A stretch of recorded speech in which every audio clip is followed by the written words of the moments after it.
Good morning, everybody. And I thought I'd start the conference by sort of addressing the problem head-on of the access to services, but also how we might shift from a response mode whereby children may have particular needs to a strategy that tries to think about how we can avoid some of the problems developing in the first place. So I'm going to speak a bit about moving from a response to difficult behaviour to a strategic development in early intervention. And that argument, I think, is quite well rehearsed, and there are just a few points to make there. But when you think about how that might be done, it also just throws up some really interesting problems when we look at the evidence base of the characteristics of children who have those particular behaviour disorders. So I want to highlight that and then move on to some developments which we're currently pursuing that might be able to address some of these difficulties. So I want to focus on a very kind of high-profile need of children with severe intellectual disability, and that's challenging behaviours such as aggression, self-injury, and destroying the environment. Challenging behaviour can cover a host of behaviours, but I'm just going to focus on these in particular because the evidence base for these is really very strong.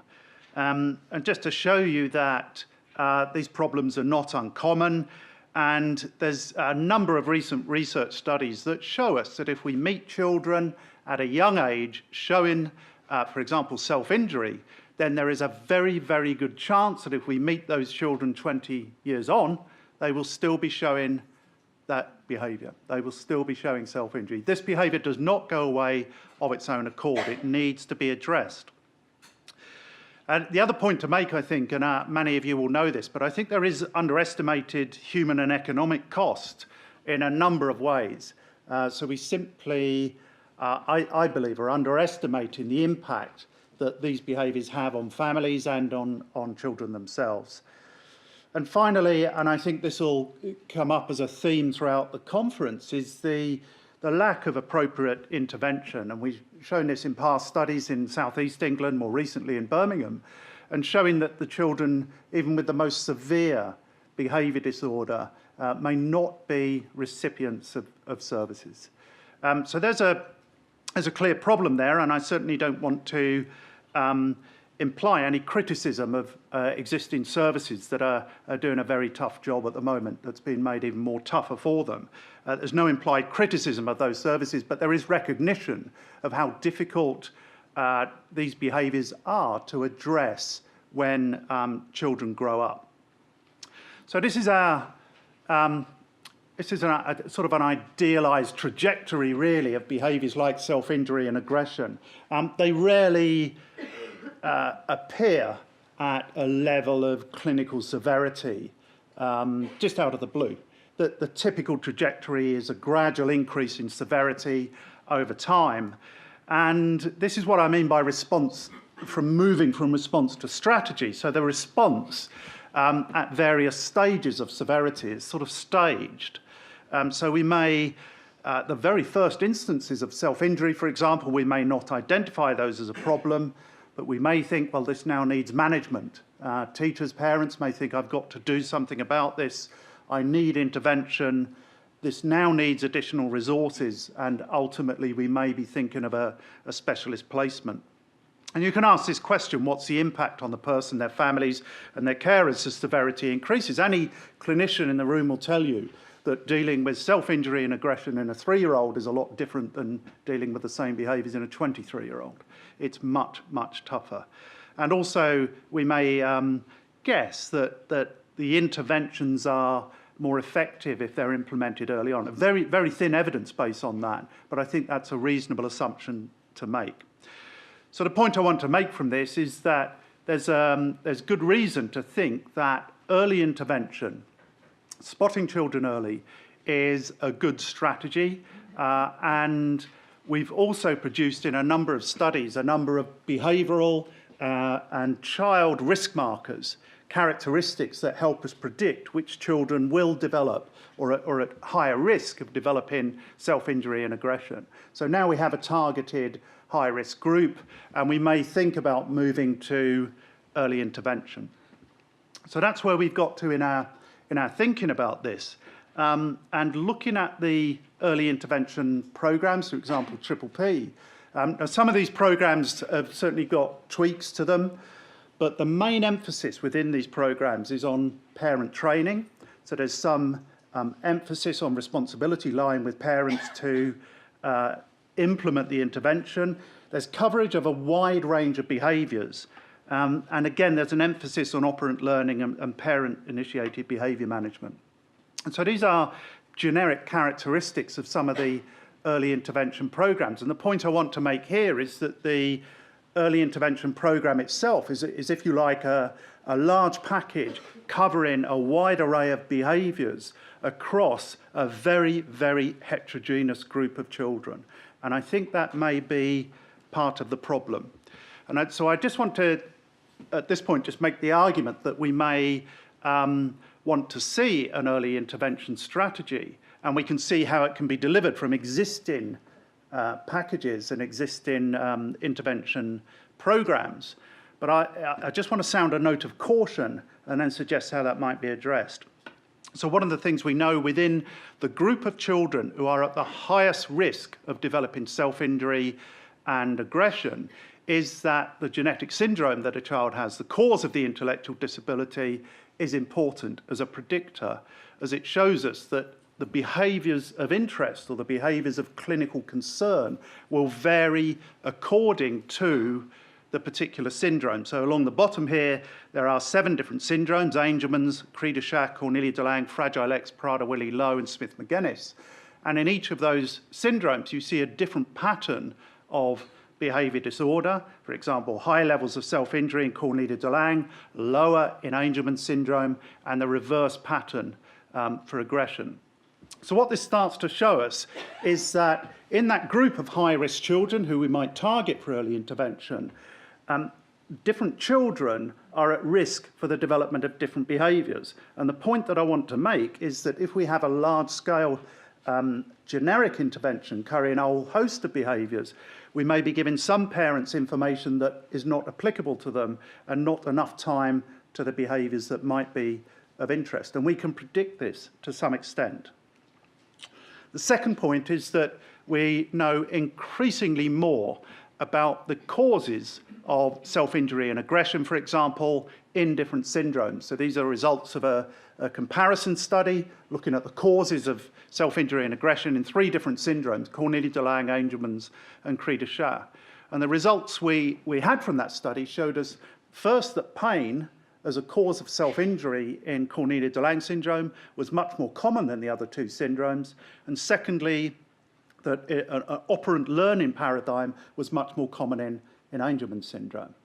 Now, the point here, again, is that in an early intervention strategy, we would want different points of emphasis for those different syndromes, and we may not want to give too much time to issues that actually may not be relevant for those families.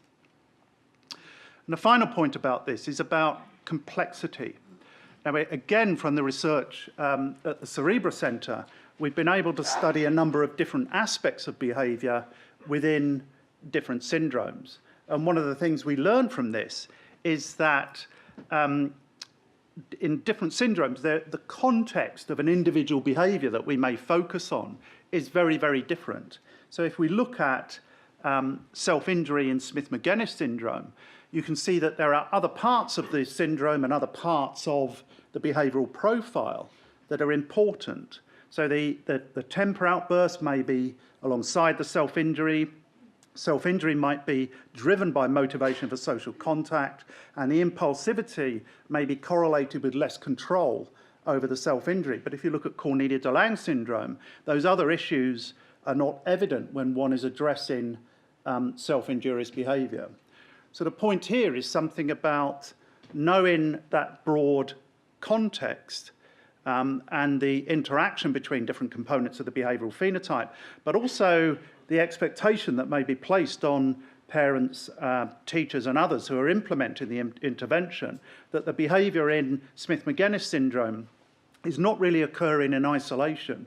There's a context that makes it much more difficult to change and much more difficult to manage. Whereas in Comelia de Lange syndrome, and this would reflect my clinical experience, that's not necessarily the case. There is usually quite an isolated cause of pain, and these other issues are not related to that except perhaps sleep disorder, but that's just downstream from the pain. And so the intervention for that is much more focused. So I hope I've shown you that there is the issue that if we have a generic intervention for a group of children with intellectual disability, if that generic intervention is too broad, then we may miss the individual behaviours, we may not give enough emphasis to the association between cause and the genetic syndrome, and we might miss some of this complexity. And the critical thing here for me is that this complexity is to some extent predictable. We may be able to know in advance that the facets of complexity are there in Smith-Magenis syndrome based on the behavioural phenotype.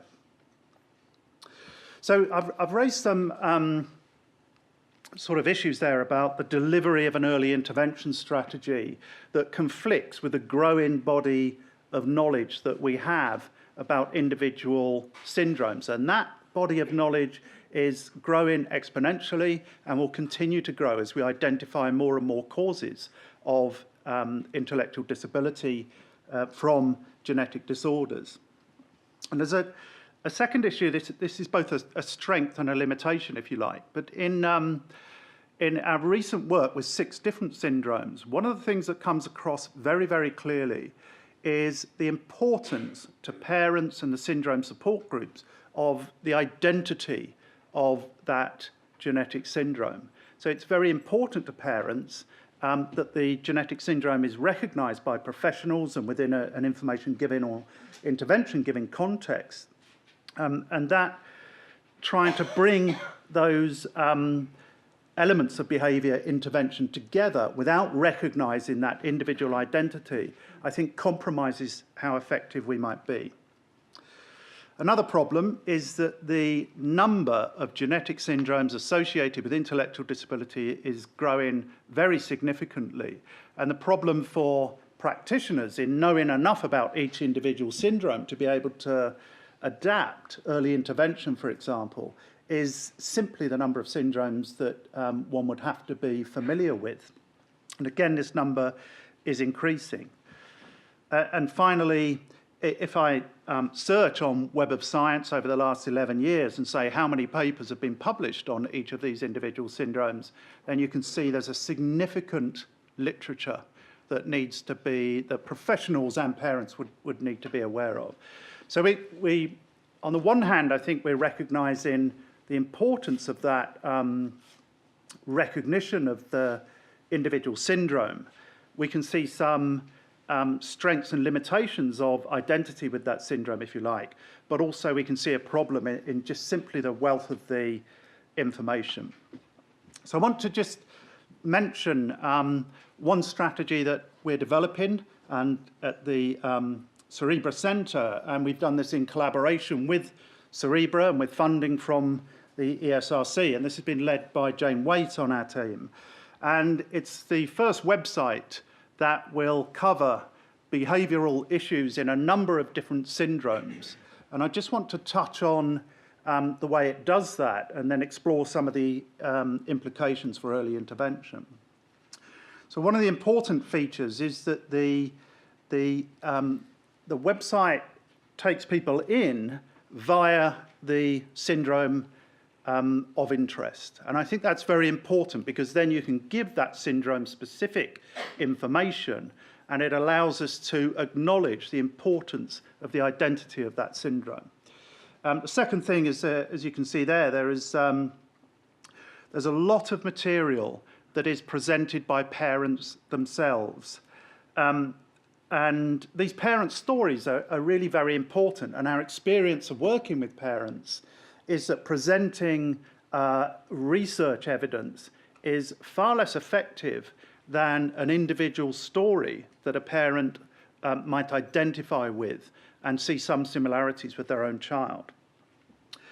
There are also professional interviews. So that's Caroline Richards, an expert on self-injury in the bottom left-hand corner. Basic information about the syndromes, but also access to original research articles on the syndromes that have been translated. So there's a whole host of materials there. And one of the important things about this has been the recognition that those individual identities are important, but there are sometimes common issues. And so if you update the website with information on the assessment of pain, for example, in non-communicative children, it's updated for all syndromes, but taking into account the importance of the syndrome identity. The same is true, so there is overlap in CDLS and TSE in particular kinds of repetitive behaviours associated with self-injury and aggression, expressive communication, CDLS and CDC, but less tuberous sclerosis complex, and impulsivity is a common element for Cri du Chat and tuberous sclerosis. So what we've tried to do in building the website is you probably haven't heard this slogan before, but we're better together. So it was the idea that we might keep individual identities, but at some point come together so that there are shared benefits. So I just want to finish by saying something about how we may now develop this website as an early intervention resource. So it seems to me very important to collaborate with the rare syndrome support groups. Many parents, that is their first port of call, and they trust the syndrome support groups. That's where they go for their information.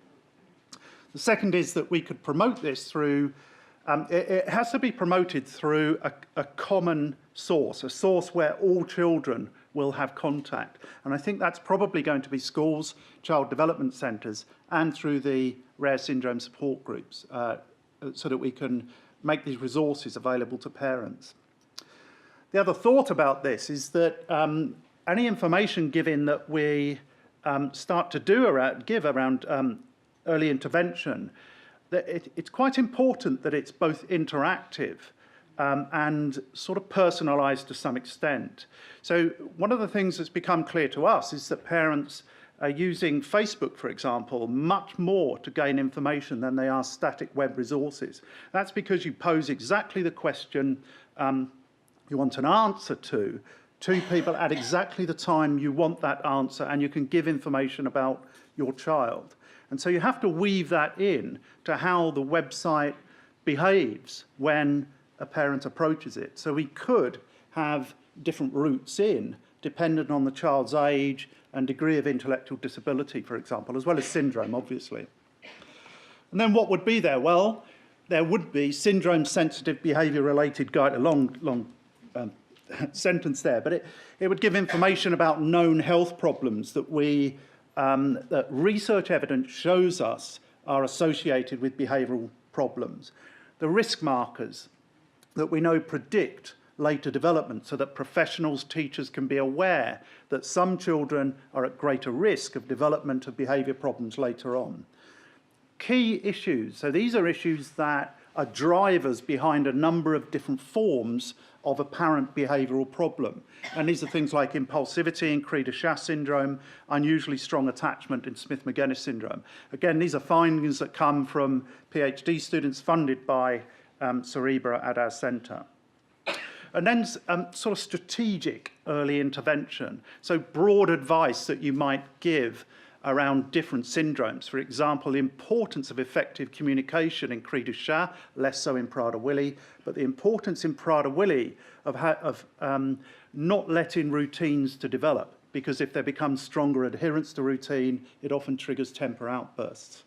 And finally, some key issue management strategies that again have been developed at our centre, and something about age-related issues. So look into the future of the problems that we may see in late teens, early adulthood that again differ across the syndromes. So we made a start with this in building the website, and it's a resource there that we can now move to an early intervention strategy. So just some closing thoughts on that. One concern I think we must have is that if we engage in randomized controlled trials and studies of early intervention efficacy when there's very heterogeneous groups, we may produce very insipid results for good reason, but that may weaken the case for early intervention because we haven't taken into account that heterogeneity. I think genetic disorder is a useful organising principle for us in how we disseminate information and how we do the early intervention strategy. The syndrome groups themselves and working in collaboration with them is important, retaining their identity and that collaboration. But what's worked very well for us is to work under the umbrella of Cerebra to bring those groups together in a sort of better together coalition. And finally, there are some minor issues to be thought through, which is how we deliver this. Who, what, where, when. How do we do that? But it doesn't necessarily have to put the emphasis only on parents. It can be in child development centres, it can be teachers. I think there are a number of strategies that we can implement to do this. This is Jane Waite. She did a most remarkable job on building the website. She'll be in New York next week, launching the website at the Society for the Study of Behavioural Phenotypes. And we have posters out there that you can go and have a look at and find out where the resource is and how you can find the information and the kind of things that are on the website. And again, I want to acknowledge the contribution of Cerebra to that and the ESRC, and Ultimate were the people who built the website. Finally, thanks to all these people who do all the research so that we've been able to put this together, as David was saying, bring that evidence base together and start to disseminate the information. Thank you very much.